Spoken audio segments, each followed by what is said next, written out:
ہاں ہے پیاسے ہاں ہے پیاسے ہاں ہے پیاسے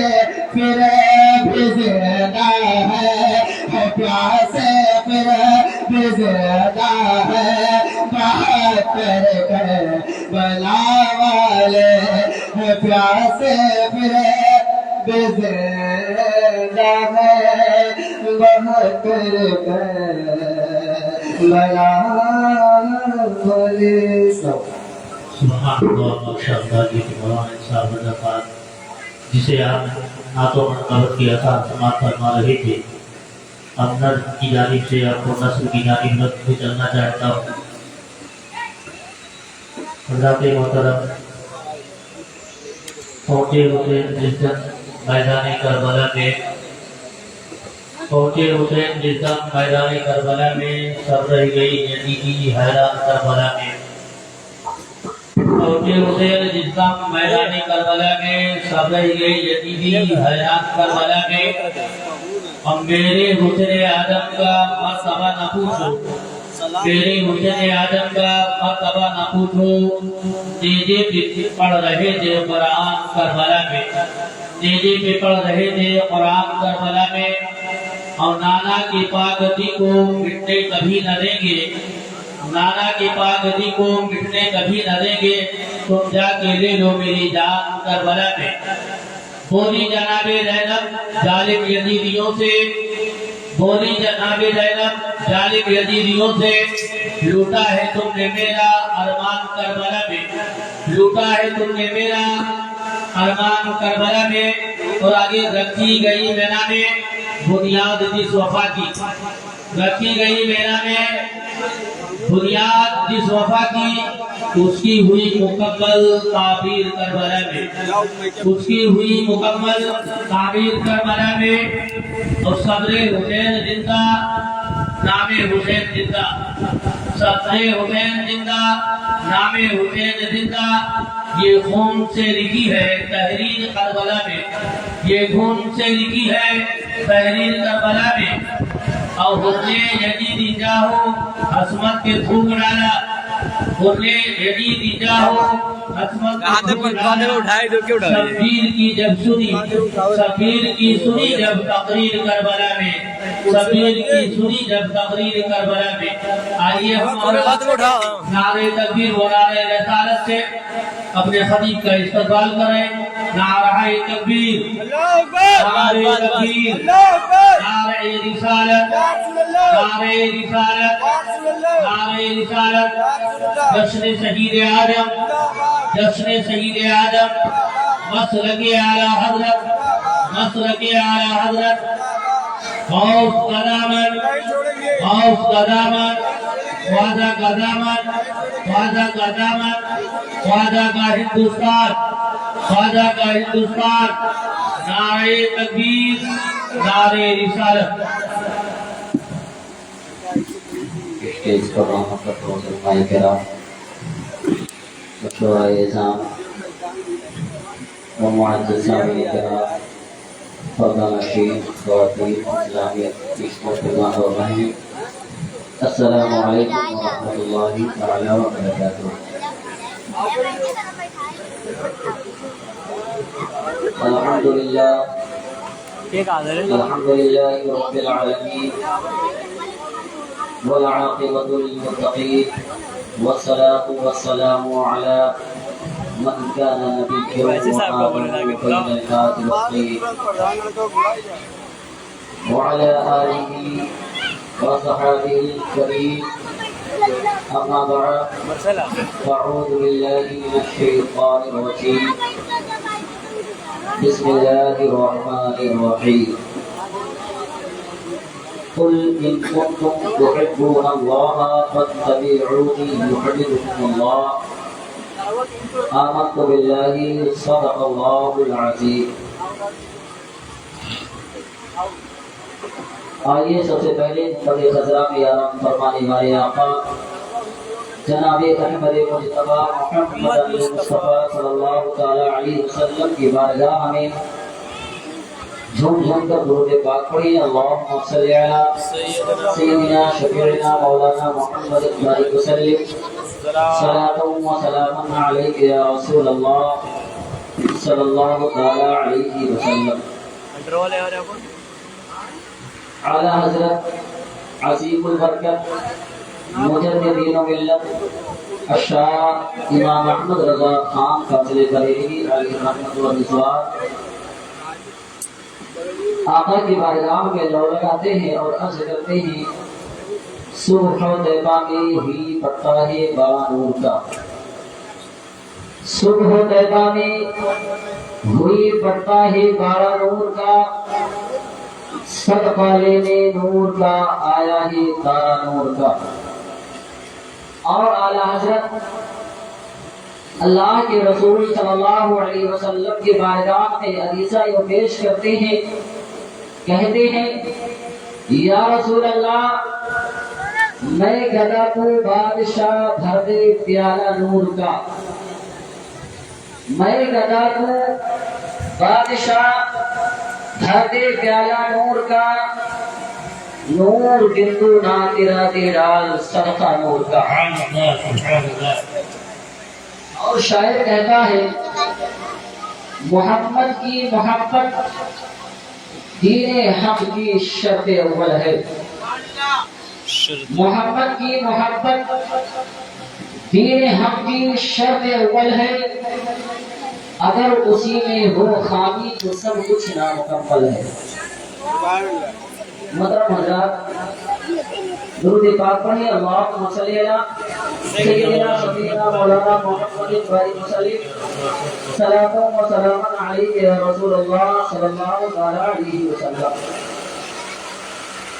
میرے دل میں ایک بات بہت چبھ رہی ہے کہ آپ حضرات اس محفل کے اندر بیٹھے ہوئے ہیں، مجھے ایسا نہیں لگ رہا ہے کہ آپ کسی پنڈال میں بیٹھے ہیں،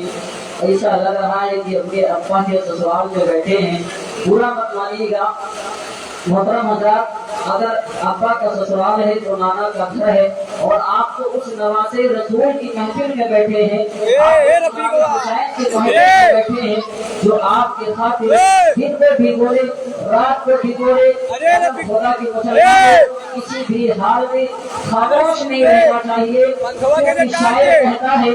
یہ الگ بات ہے خاموش کھڑے رہتے ہیں، یہ الگ بات ہے خاموش کھڑے رہتے ہیں،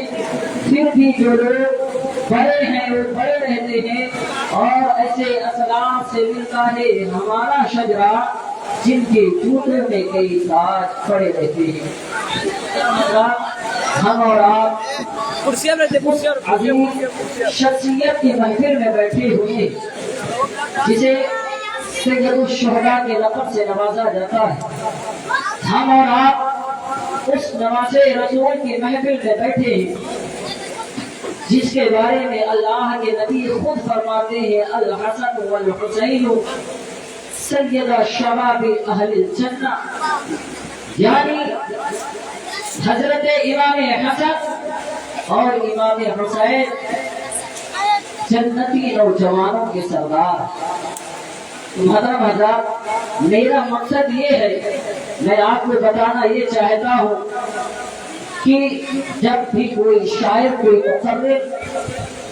مائک پر آئے تو آپ حضرات کو اگر اس کی کوئی بات پسند آ جائے یا کوئی بات آپ کے دل کو چھو جائے تو آپ سبحان اللہ اور الحمدللہ کی صدائیں بلند کرتے رہیں، اس میں آپ کا بھی فائدہ ہے اور ہمارا بھی فائدہ ہے۔ ہمارا فائدہ یہ ہے کہ ہماری دل افزائی ہو جائے گی اور ہمیں اور جذبات کے ساتھ بولنے کا شوق حاصل ہوگا۔ محترم حضرات بڑی تیزی کے ساتھ میں اپنی موضوع کی طرف چلتا ہوں۔ میں نے قرآن مقدس کے ایک آیت مبارکہ پڑھی جس کے اندر اللہ رب کائنات ارشاد فرماتا ہے قل ان کنتم تحبون اللہ فاتبعونی یحببکم اللہ۔ اللہ ارشاد فرماتا ہے قل اے محبوب فرما دیجئے اپنی امتیوں سے ان کنتم تحبون اللہ، تم اللہ کو اگر محبوب بنانا چاہتے ہو فاتبعونی تو تم میری اتباع کرو، یحببکم اللہ تو اللہ تمہیں محبوب بنا لے۔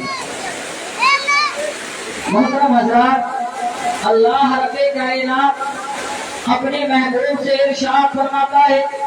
اے میرے محبوب اپنے امتیوں سے فرما دو کہ اے میرے کلمہ پڑھنے والے،